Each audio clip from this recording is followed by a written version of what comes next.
नमस्कार। आपके विद्यालय के द्वारा निर्मित यूट्यूब चैनल शहीद आजम सरदार भगत सिंह में आप सभी विद्यार्थियों का स्वागत है। हमने पिछले वीडियो 27 अप्रैल वाले में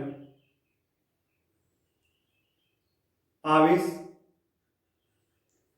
और आवेशित करने की विधि घर्षण के बारे में अध्ययन किया। घर्षण विधि के अंदर हमने बात की, दो पदार्थों को रगड़ेंगे तो उन पदार्थों की बात करें, कौन कौन से पदार्थ का युग्म है, कुछ उदाहरण लें तो हम घर्षण विधि को आगे बढ़ा रहे हैं। तो देखिए, आप चलते हैं।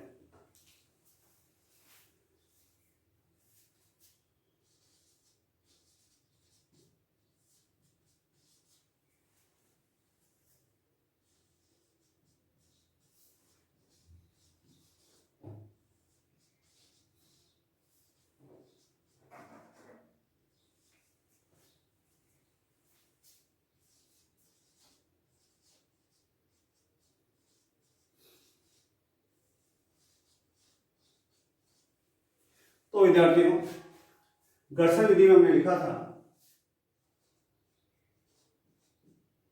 घर्षण विधि से आगे हम चर्चा कर रहे हैं।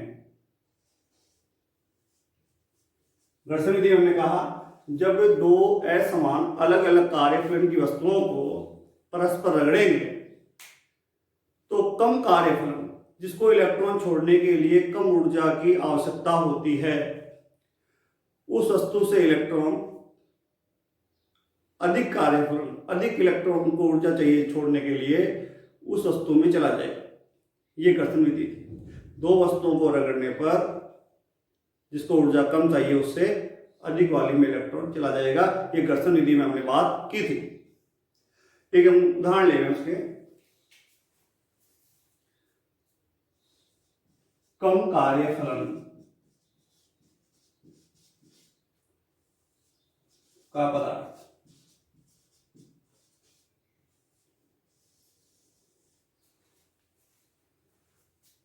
अधिक कार्यफलन का पदार्थ, अधिक कार्यफलन का पदार्थ।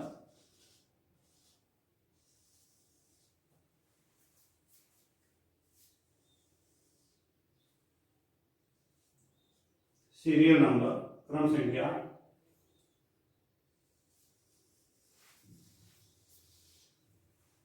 अब आती है, एक उदाहरण तो हमने ले लिया था,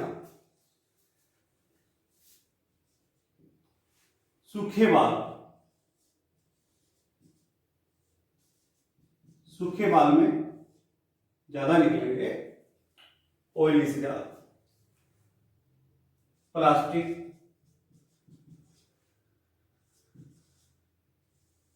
पेन, प्लास्टिक कंघा,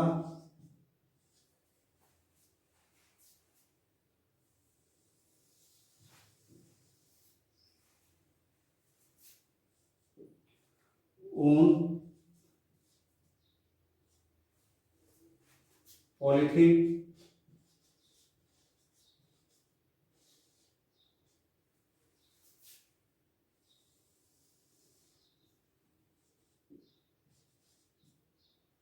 कांच की छड़,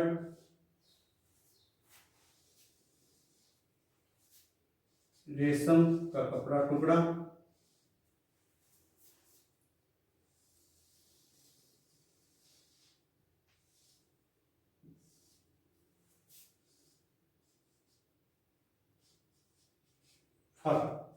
फर होती है, बिल्ली की खाल,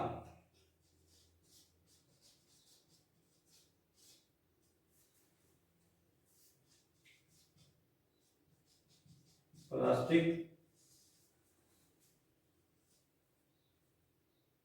अंबर, आबनूस, लेकिन ये हमने कुछ उदाहरण ले लिए किताब। अब बात है कैसे, थोड़ा हम घर्षण विधि की वापस चर्चा करें। क्या हम दो बनाते हैं, दो प्रत्येक वस्तु जो हमने बात की थी, वापस दोहरान करें कि प्रत्येक वस्तु जो है वो किससे बनी हुई है, परमाणु से मिलकर बनी हुई है। तो परमाणु की बात करते हैं। हमने दो परमाणु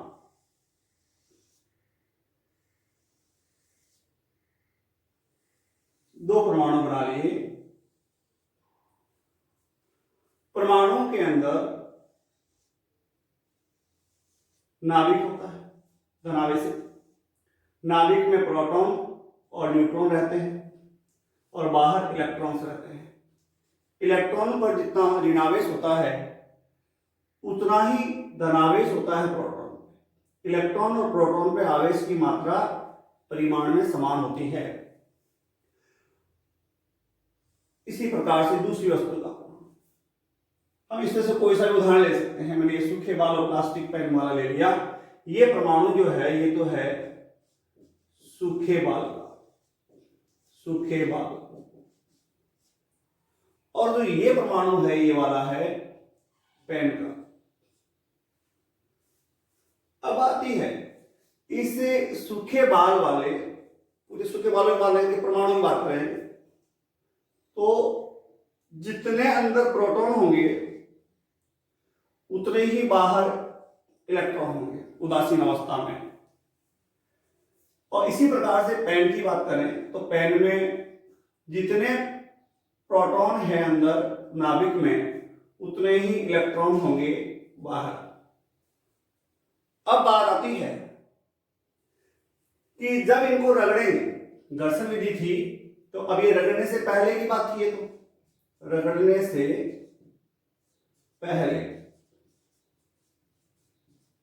से पहले तो ये था, दोनों पे कुल आवेश 0 हो गया था।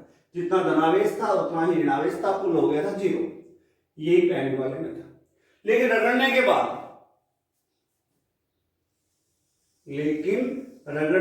बाद क्या हुआ, ये तो है बाल, सूखे बाल का परमाणु और ये है पेन का परमाणु। अब आती है रगड़ने के बाद हुआ क्या।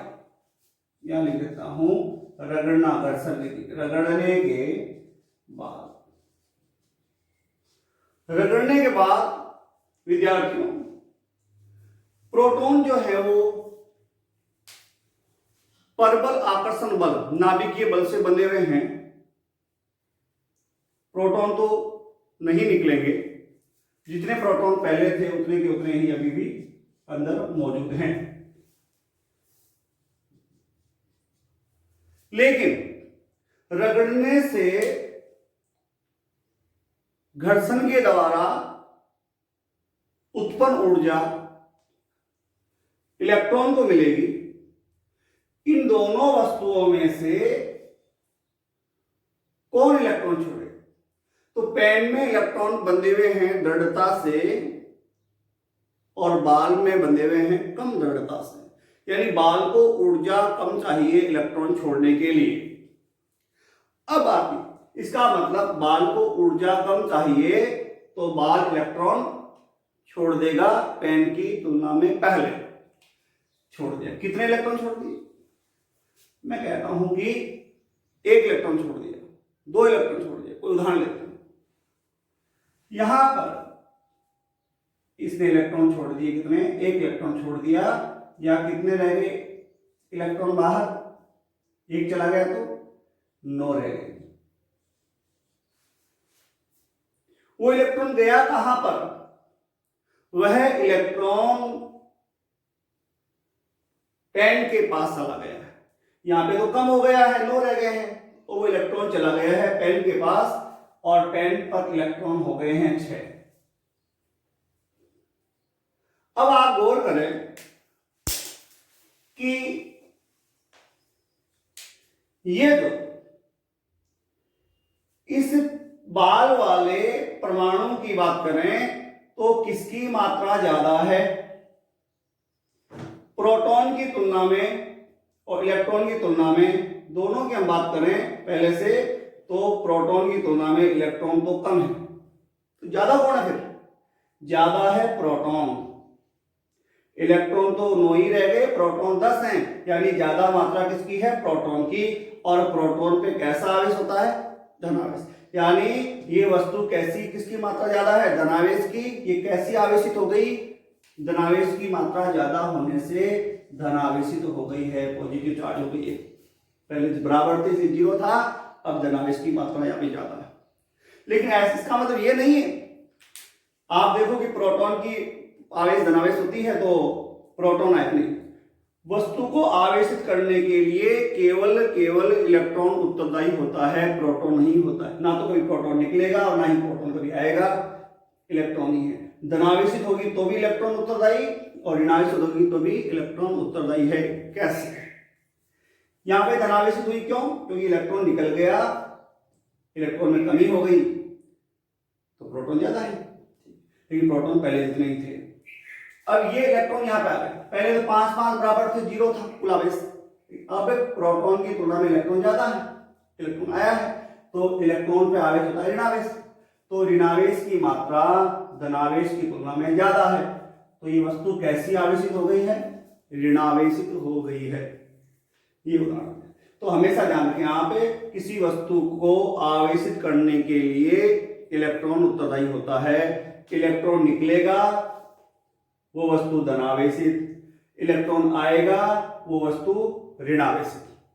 जहां इलेक्ट्रॉन ज्यादा है वो ऋणावेशित, जहां इलेक्ट्रॉन कम है वो धनावेशित होगी।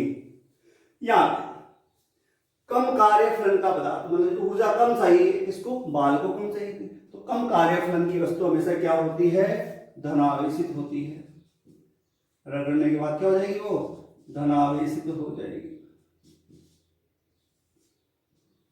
और अधिक कार्यफलन वाली क्या होगी? इलेक्ट्रॉन लेने के कारण ऋणावेशित हो जाएगी।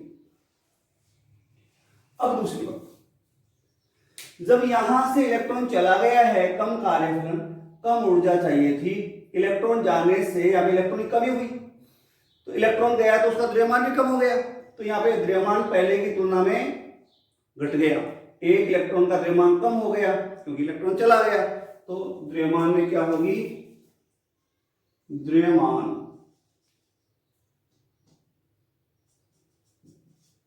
में कम, पहले की तुलना में द्रव्यमान कम हो जाएगा, जितने इलेक्ट्रॉन जाएंगे उतना कम होगा उनका द्रव्यमान, और यहां हो जाएगी द्रव्यमान में